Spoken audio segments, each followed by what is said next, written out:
Okay, hi. Here we go. Welcome to our first attempt at a virtual, socially distanced SICU staff meeting. The last few months have been extremely strange, very stressful, and just alien to anything that we have ever known or could even imagine.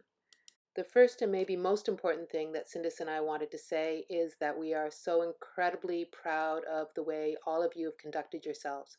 Although not a designated COVID unit, we encountered a number of patients that just popped up positive, very anxiety provoking for sure. We supported the sickest of the sick, the ECMO patients in MICU. We supported South Wing 8, CCU, and Central 6, often leaving our own unit short.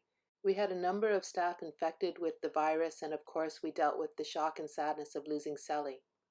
Not only are we proud of the maturity and professionalism that the SICU team exhibited, but also the kindness, compassion, and understanding that you demonstrated by accommodating a number of staff, both from our own unit and as well from other units who were unable to work in the designated COVID areas due to underlying medical issues. A few weeks ago, Martine sent something to us, and it seemed very apropos. We said, oh, we should share this in Huddle, but then, shoot, there is no Huddle. Many of you may have heard it already, but it seems like a very good way to kick off.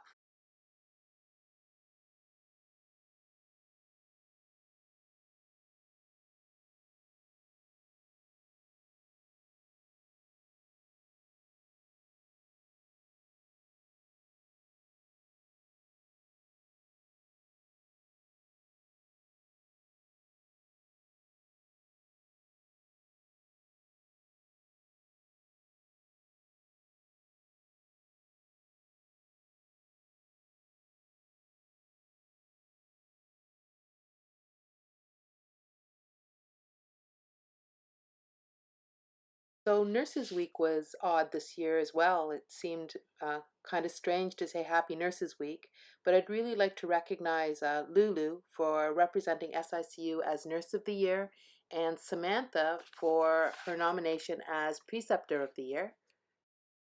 This year we have a new award that will be presented to the support employee who exhibits the Jackson Care values. It's called the Rose Award. Recognition of support employees. Thank you to everyone for your nominations and very thoughtful comments. It's so obvious by the overwhelming response how much our PCTs and secretaries mean to our team. Representing SICU will be Kaylee, Carla, Michelle, and Yesiel. Thank you all for doing such a great job for SICU. Okay, now we'll review our hospital-acquired infection scorecard.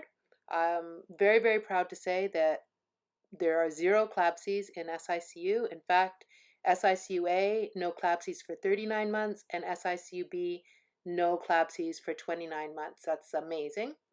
For catheter-associated urinary tract infections, CAUTIs, we have 0 in 6 months for SICU A and just 1 in 6 months for SICU B. Pretty good. And for C. diff and MRSA, both SICU A and SICU B, 0 over the last 6 months. Excellent. And of course, that is all because of good infection control practices and adhering to the prevention bundles. So again, thank you guys so much. Okay, so guess what is right around the corner? June 26th, in fact, it's Flip Day.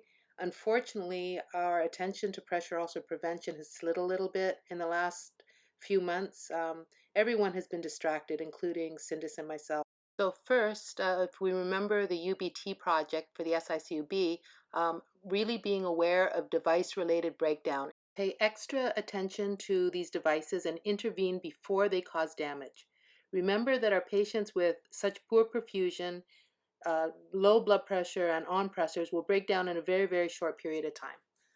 Additionally, we are going to ask that we avoid all supine positioning, period. So side-by-side feet really indicate that the patient is on their back, even when you have a pillow tucked in. So feet that look like this would not be acceptable. So this position is perfect. This guy looks very comfy, but no. Again, very comfy and very cute, but not okay. Here we have both feet pointing right. This perfect. And here, well, how perfect is this?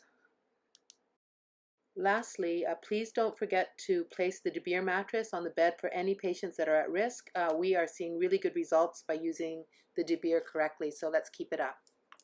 Now, an update on the DTC Tower ICU expansion project. They're amazingly still on target for a January 2021 opening.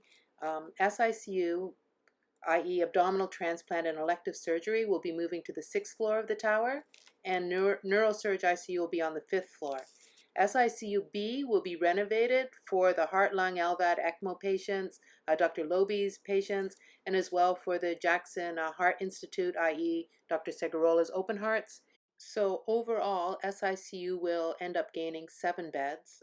Also, MICU will be moving into Neurosurge West Wing 8 once it's renovated, and CCU will take over MICU B. We know that there are a lot of questions about how this will affect us as a team, and to be honest, we're not entirely sure. But we promise that as soon as we have the information, we'll fill you in. Last week, our CEO, Roy Hawkins, concluded the leadership meeting by reading a letter that he wrote addressing not only the killing of Mr. George Floyd, but also the realities of being Black in America. It was very impactful and very important because finally someone was talking about it at work. We asked Roy to read it again for a number of the SICU staff and also to record it so that we could share it with the rest of our team. An open letter to my Jackson Memorial family. For far too long, the senseless murders of Black men have taken place across America, and admittedly, I have remained silent. Caught between the optics of success and the feeling of acceptance, this past weekend I was convicted.